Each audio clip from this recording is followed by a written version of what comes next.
And now on to the latest on Russia and Ukraine. A Russian attack on a village in the Kharkiv region of northeast Ukraine killed 10 people. Kharkiv regional governor said that the Russian forces carried out a rocket strike on the village, which is around 40 kilometers from the Russian border. The strikes hit a busy intersection, a location with a post office and stores surrounded by residential buildings. Video showed bodies of the victims covered with emergency blankets and rescuers working amid destroyed buildings, smoldering rubble and cars reduced by fire to charred shells.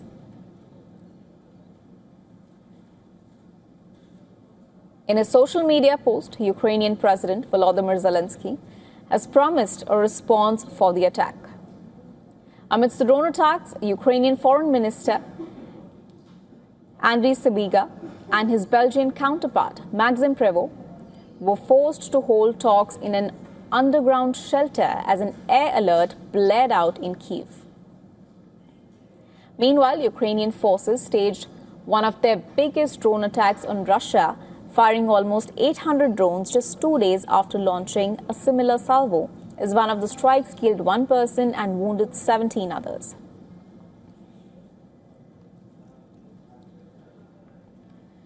Most of the deceased were members of the staff at the Russian-controlled Zaporizhzhia nuclear power plant.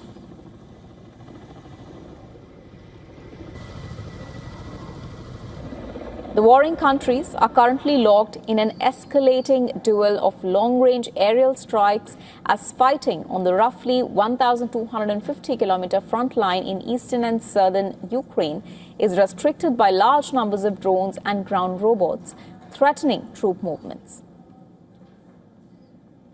As the conflict continues, Russian Foreign Minister Sergei Lavrov warned that Russia had the right to regard the direct involvement of British-made weaponry in strikes on Russian territory as British participation in the war in Ukraine. His comments came after the Times newspaper reported that British-made drones had been used for long-range strikes against Russia for the first time.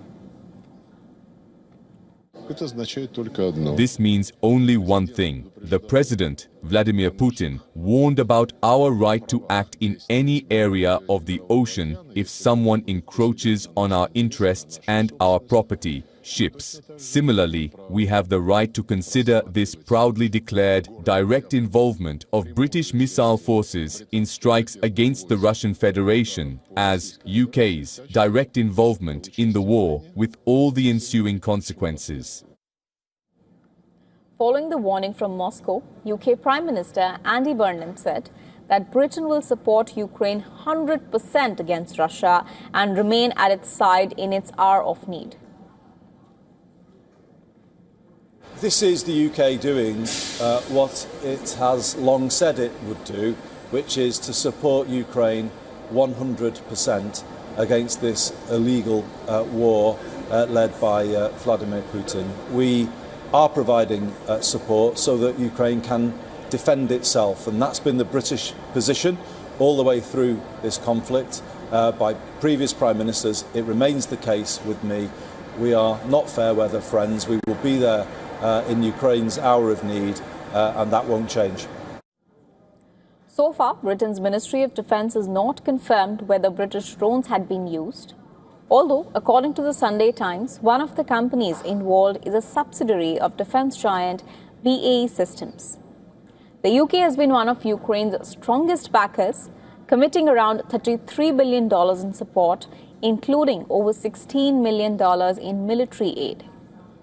In terms of military assets, it has provided Ukraine with Storm Shadow missiles, but the supply is finite and their range is only around 155 miles.